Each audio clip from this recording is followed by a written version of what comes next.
put you on the spot for a moment. Yeah. He looks at me. What would you say in the average loft was the value people had stored up, from the smallest amount you've seen locked up there to the greatest amount of treasure trove that's come out of it? Give us an idea. I'll just give you a moment. Give us an idea about the potential that's untapped in people's lofts to help them downsize and fund the rest of their lives. It could be anything from as little or as you could have a whole loft full of stuff, and there could be one car from your childhood or one train set. And it could be the size of that. It could be tiny. It could be tiny. It could be a box. It could be a train set. It could be, if we're talking about toys, which could be worth £100. Right. £100. Okay.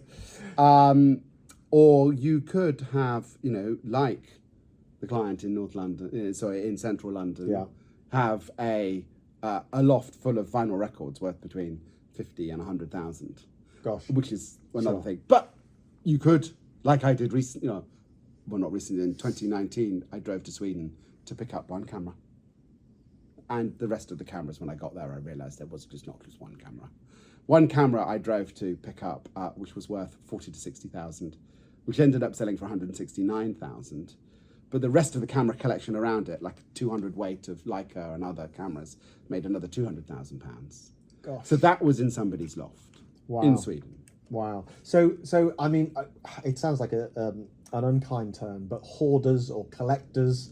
Actually, when does a collector become a hoarder? I'm not sure. But families might know that dad or uncle or whoever has been a collector over the years.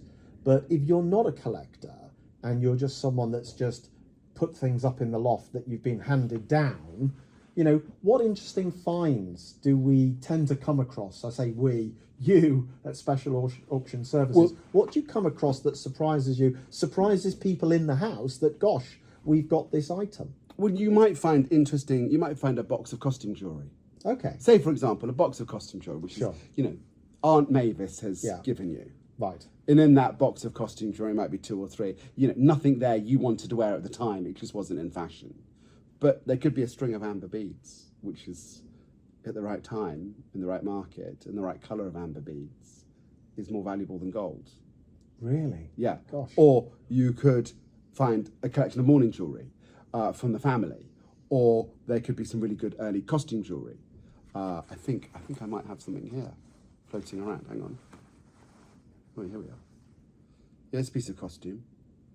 This is a piece of sapphirite glass. It's glinting there. So this is made in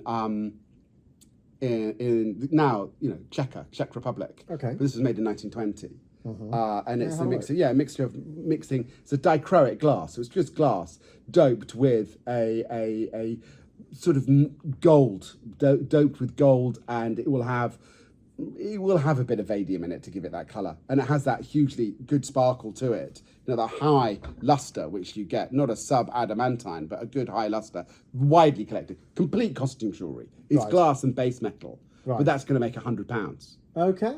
That's £100 in a box. Thank you very much. Yeah, thank you very much. I'll take that away. Yeah. Or you might have been handed a gramophone. Now, gramophones, you see a lot of those around. Yeah, but you might be handed a HMV, his master's voice gramophone. Right. Or, there might be another one in a wooden box, and it's 70 to 80 pounds, 30 to 50, 40 to 60. One might make more. I mean, we do have just gramophone sales.